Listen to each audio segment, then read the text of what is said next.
It is currently the 29th of February 2020, approximately 2:45 p.m, and this is Justin's weekly wrap-up. Today, I'll be drinking the aptly named Australian Afternoon. Ooh, hot. So I'm actually one day early on the vlog because tomorrow I've got catering work and a social event, so I'll be unable to record tomorrow at all. So here we are. This is the end of week 1 for university. I went to all my classes and all my tutorials for this week. So remember how last week I was really excited about the Unofficial Intelligence class that I have for my course? I'm even more excited for it now. So I actually really like the coordinator and lecturer for this course. He's really passionate about what he does. He's an actual games programmer, and he's actually willing to take a little part out of every lecture that we have to teach us how to program specific mechanics and features within games. So the issue with the course that I'm doing at the moment is that you learn specifically how to program, but you don't learn how to approach an idea, if that makes sense at all. There are different ways that you can approach programming a game feature, game mechanics, etc., etc.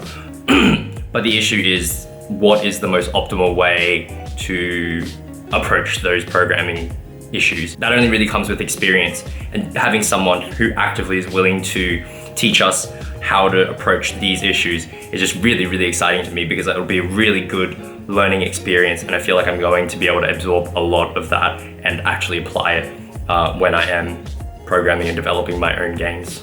So, speaking of game development projects, I've actually made a bit of headway on my semester 1 project that I've been working on in my own time. I've added 2 new obstacles and implemented object pooling for those. So the first obstacle is like this little enemy guy. If you run into him from the front, you take damage, whereas if you hit him from the top, you knock him off the screen, kind of like a Goomba in Mario. Conversely, there's a keg, where if you run into it from the side, it'll get knocked over and roll away from you, whereas if you hit it from the top, you take damage. Now, object pooling, I'm not gonna go into details about it, but it basically helps your game to run more efficiently. While I was doing some market research for my game, I came across this game, Brim. Brim is a fantasy third-person endless runner with a lot of RPG mechanics, and I think they did a really good job with how they designed their controls.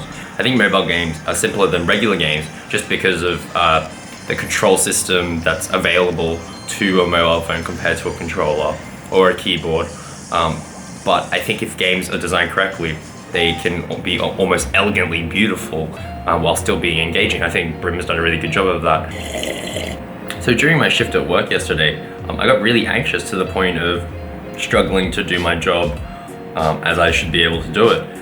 And I got really frustrated by it, but then just thinking about it for a while, I realized that the night before I'd gone out just for some casual drinks with a friend of my friend's friends. I only managed to have like 3-4 hours sleep because I had university early the next morning, and then because of that I ended up having 7 shots of coffee throughout the day. So by the time I went to work, I was a jittering mess. The issue was that even though I kind of figured out that I was anxious, I wasn't able to sort of pull myself out of it like I usually can. So that was a little concerning, and something I'll need to talk about with my psychologist. I also tried to do multiple different methods for dealing with the anxiety, and I tried like 3 or 4 different things and nothing seemed to work. Having said that, I didn't completely freak out or anything, so maybe they did work, and just to keep it under control to the point of me being able to survive through the night and finish my shift and go home and just sleep. But anyway, if you're still here, thanks for watching.